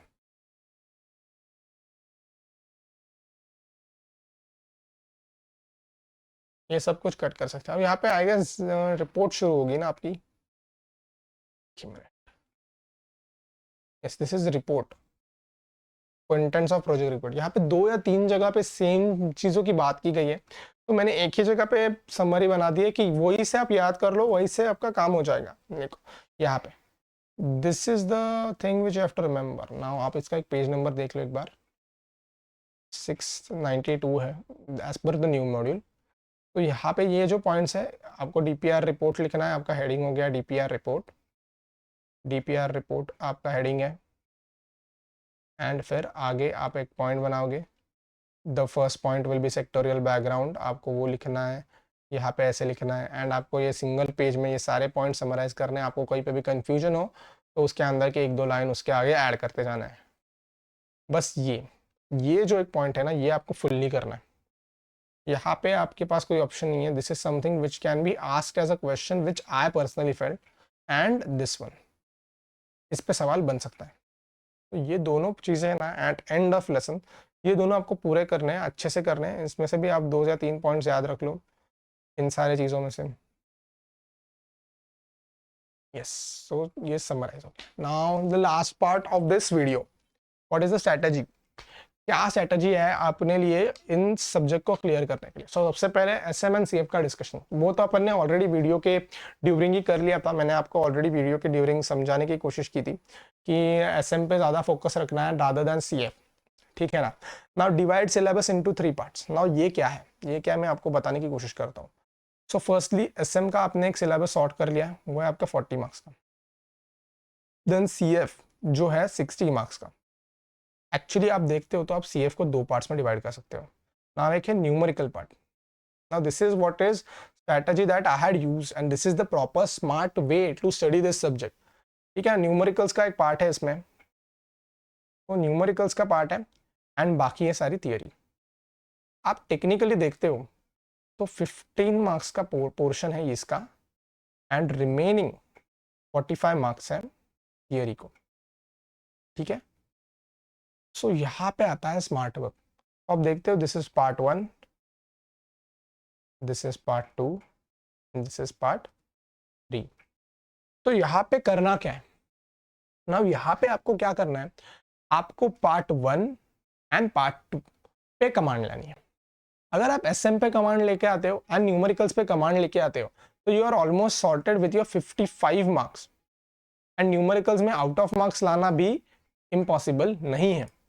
तो अगर आप इन 55 मार्क्स में से लेट्स से आप 30 मार्क्स लेकर आ जाते हो, 30 odd marks, I am saying on minimum side, ठीक है ना। आप न्यूमेरिकल्स में आउट ऑफ भी लेके आ सकते हो, तो आपके लिए एसएम में 20 मार्क्स तक लाना कोई डिफिकल्ट जॉब नहीं है। सो रहा सवाल थियोरी का जो है सीएफ की 45 मार्क्स की, आप देखते हो तो अराउंड 550 to 600 पेजेस की थियोरी है एंड उसके लिए 45 मार्क्स के लिए ही आने वाली है। वो बहुत सी चीज़ें हैं जो हमने निकाल दी, लाइक 14 चैप्टर हो गया, 18 चैप्टर की सिर्फ समरी बना ली एंड जहाँ जहाँ पे लिमिट्स है वह सब कुछ याद कर लिया। तो आपको इस थियोरी पार्ट के लिए कितना फोकस करना है ये आपको अच्छे से सोचना है। अब this is one of the most scoring subject, as I said group 2 में ये सबसे ज़्यादा स्कोरिंग सब्जेक्ट है। सो इस पार्ट पे अगर आप एग्जामिशन रैंक ट्राई कर रहे हो तो ये पार्ट भी आपके लिए इतना ही इक्वली इंपॉर्टेंट है। अगर आपका टारगेट सिर्फ पास होना है, ठीक है, या फिर गुड्स मार्क्स या नॉर्मल मार्क्स मिल गए, you are happy with it, तो इस पार्ट पे आपको ज़्यादा फोकस करने की ज़रूरत नहीं है। It is not a wrong, मतलब रॉन्ग एडवाइस की तरह मत लेना, छोड़ के नहीं जाना है मतलब, बट आपको पूरा घुस के उसके अंदर करने की ज़रूरत नहीं है, थोड़ा बहुत आप लाइटर नोट पे इसको रख सकते हो। But if you are targeting for exemption और रैंक, देन ये भी आपको उतना ही अच्छे से करना है। तो ये एक स्ट्रेटजी है, ताकि आप अगर नॉर्मली भी इन 45 मार्क्स को थोड़ा बहुत टाइम देके भी अच्छे से कर लेते हो ना, तो आप देख लोगे आप इस 45 मार्क्स में से 15 टू 20 मार्क्स तो ऐसे ही लेकर आ जाओगे। तो 50 मार्क्स तक तो आपके लिए पूरा सीएफ, मतलब इस पूरे सब्जेक्ट में पहुंचना मुश्किल है नहीं। एग्जामिशन ही अटेम्प्ट कर रहे हो तो इन 45 में से आपको अच्छे मार्क्स लाने पड़ेंगे। तो इस स्ट्रेटजी से आप जाओगे तो आपके लिए CFSM बहुत ही इजी चैप्टर, इजी क्या बोलते हैं, इजी सब्जेक्ट बन जाएगा। देन इस थियोरी के लिए और एक डिकोडिंग टेक्निक है। ये 45 मार्क्स की थियोरी में से आप जाके देखो पहले पास्ट ईयर क्वेश्चंस में क्या आया था। आप देखोगे ना तो पास्ट ईयर क्वेश्चंस को देख के आपको पता चल जाएगा कि कहाँ पे थियोरी में भी क्वेश्चंस आते हैं। तो वो पास्ट ईयर क्वेश्चंस और थियोरी को अंडरस्टैंड करके ना, उस पार्ट पे भी जो पास्ट ईयर क्वेश्चन है उस पर ज्यादा फोकस करके और उससे रेलेवेंट जहां जहां पे सवाल बन सकता है वो भी अच्छे से कर लेते हो ना, तो भी आपका थियोरी सॉर्ट हो जाएगा। Then CF use cross linking to remember limits, उसका मैंने आपको ऑलरेडी बता दिया कि क्रॉस लिंकिंग क्या होता है और कैसे इस्तेमाल करना होता है। Then past papers and past questions देखने हैं, बिल्कुल देखने हैं, न्यूमेरिकल्स के लिए तो देखने ही देखने हैं। अगर आप की फैकल्टी ने आपको नहीं पढ़ाया है तो आप देखो कि आप यूट्यूब से कहाँ से ले सकते हो, तो वो कंप्लीट करो। नहीं कर पाते हो तो पास्ट ईयर पेपर्स में आपको वो मिल जाएगा, और न्यूमेरिकल्स तो करने ही करने हैं। बाकी भी क्वेश्चंस एक दो, मतलब एक अराउंड 3 to 4 years बैक के सारे क्वेश्चंस देख के जाने हैं। एंड लास्ट रिविजन ना, अगर आप ग्रुप सिर्फ 2 दे रहे हो या फिर सिर्फ 1 दे रहे हो तो आपके लिए प्रॉब्लम नहीं आता। दिस इज फॉर देम जो दोनों ग्रुप दे रहे हैं। अगर आप दोनों ग्रुप दे रहे हो तो आपको 2 सब्जेक्ट्स पे फोकस करना है। एक तो मैंने आपको पहले ESG के वीडियो में बता दिया था कि आपको एंड के 3 दिन ESG क्लियर रखने हैं, and that is okay, that is good strategy. Now आपको इंश्योर करना है कि आपके जो उस 3 दिन के पहले के दिन है उसमें CRVI का I पोर्शन एंड इस सब्जेक्ट का CF पोर्शन कंप्लीट कर लेते हो। लाइक आप पकड़ के चलो, फॉर एग्जाम्पल अभी मैं आपको दिखाता हूँ तो आपके लिए भी अंडरस्टैंड करने के लिए हो जाएगा। दिस इज 21 दिसंबर, यहाँ पे आपका फर्स्ट पेपर है ESG का। 22 को है आपका CF। तो यहाँ पे अपन ने 3 दिन 3 days ESG की पढ़ाई की है। अब यहाँ पे जो 4th एंड 5th डे है, ठीक है ना, यहाँ पे आपको इंश्योर करना है इन 2 दिनों में से एक तो आपको CF पोर्शन एंड CRVI का I पोर्शन आप कंप्लीट कर लेते हो। क्योंकि इन 2 सब्जेक्ट्स के जो टाइम है, जो आगे इनके पेपर आएंगे उसमें बहुत गैप हो जाएगा, तो आप रिकलेक्ट नहीं कर पाओगे। तो इनको आपको प्रायोरिटी पे रखना है, ठीक है ना, क्योंकि दोनों सब्जेक्ट बहुत वास्ट है, CRVI भी बहुत वास्ट है एंड CFSM भी बहुत वास्ट है। तो ये आपको करना है। नाउ एक जनरल टिप, अभी आपको क्या करना है एग्जाम से पहले, वैसे इसका एक सेपरेट वीडियो भी बन सकता है बट मैं अभी आपको समराइज करके देता हूँ। अभी रफली आप पकड़ के चलो 40 to 45 डेज होंगे आपके एग्जाम को। I don't remember the rough estimate. तो आपको एक कैलेंडर लेना है अपना खुद का, और उस कैलेंडर पे मतलब आप डेट्स लिख लो, कुछ भी कर लो, बना लो, खुद से बना लो। तो उस कैलेंडर में क्या करना है, हर एक दिन का ईच एंड एवरी डे का शेड्यूल लिखना है कि मैं आज CF करूंगा, इतने इतने लेसन्स करूंगा, लेट्स से 3-4 लेसन्स। तो मैं SM के आज 3 से 4 लेसन करूंगा, जो भी है आपका शेड्यूल है। तो ऐसे आपके पास पूरा 45 डेज का शेड्यूल आपके हाथ में होना चाहिए बिफोर एग्जामिनेशन का। बिफोर एग्जामिनेशन तक का पूरा शेड्यूल शीट आपके आज ही हाथ में होना चाहिए, और कहीं पे उसको पेस्ट कर दो। और ये लेसन जो एक ये पर्टिकुलर डे है, ये पर्टिकुलर डे के आपका ये टारगेट है फॉर एग्जांपल, तो अगर आप ये कंप्लीट नहीं कर पाते हो तो आपके पास कोई एक्सक्यूज नहीं है, कोई ऑप्शन नहीं है, आप सो नहीं सकते। ऐसा है, खुद के लिए टारगेट कर लो फॉर एग्जांपल, तो ये कंप्लीट करना ही है उसी दिन। तो आप ऐसा करोगे ना तो आपका कॉन्फिडेंस ग्रो होगा, आपको पता चलेगा कि आप जो टारगेट कर रहे हो वो कंप्लीट कर रहे हो। आपको एक सेल्फ मोटिवेशन आएगा कि भाई जो मैं डिसाइड करता हूँ वो मैं कंप्लीट करता हूँ। तो मैंने डिसाइड किया है कि मैं ये एग्जाम क्लियर करूंगा, तो वो भी मैं कर सकता हूँ। ये स्ट्रेटजीज अगर वर्क करती है तो डेफिनेटली मैं क्लियर करूंगा, ठीक है ना। तो आपको ये सारा शेड्यूल अभी से बना के रख लेना है अपने पास, बाद के लिए मत छोड़ो कि सिर्फ लास्ट 10 डेज के लिए बनाऊंगा। अभी से एक कैलेंडर पे वो सॉर्ट करके रख लो, ठीक है। तो सो आज के लिए इतना ही। तो ये चैप्टर खत्म हो गया है, मतलब दिस सब्जेक्ट इज ओवर। इस सब्जेक्ट से रिलेटेड मैंने जो भी मैंने स्ट्रेटजीज यूज़ की थी या फिर जो भी चीज़ें मुझे पता थी मैंने समराइज़ कर दिया है इस कम्प्लीटली इस वीडियो में। एंड आपको और भी अगर कोई दिक्कतें आती है तो मैंने जैसे कहा आप इंस्टाग्राम पे मुझे फ्रीली कांटेक्ट कर सकते हो and I will make sure that I respond to those queries. या कमेंट्स में भी पूछ सकते हो, बट कमेंट्स में कैसा है वो बड़ा आंसर या फिर जो आपको एक्सपेक्टेड आंसर है वो ना मिल सके तो आप इंस्टाग्राम पे डीएम कर दो and I will make sure I respond to them. ठीक है, अगर आपको कोई और दिक्कतें आ रही है या फिर आपको कोई और चीज़ें मुझसे चाहिए या फिर कोई सजेशन है इन वीडियोस की कि ये भी आप बताओ भैया या फिर ऐसा कुछ भी, तो आप मुझे बताओ। आप अपन लोग उसके लिए भी एक सेपरेट वीडियो जितना पॉसिबल हो सकता है उतना लेके आने की कोशिश करेंगे। तो till then see you soon guys, and as I said, do like, do share and subscribe because that is the only thing motivating to bring me more and more content for you guys. And lastly at end, please tell me, are these videos helping you? comment section में बताना, ज़रूर बताना कि क्या ये videos आपके लिए helpful रहे हैं। So till then, see you guys.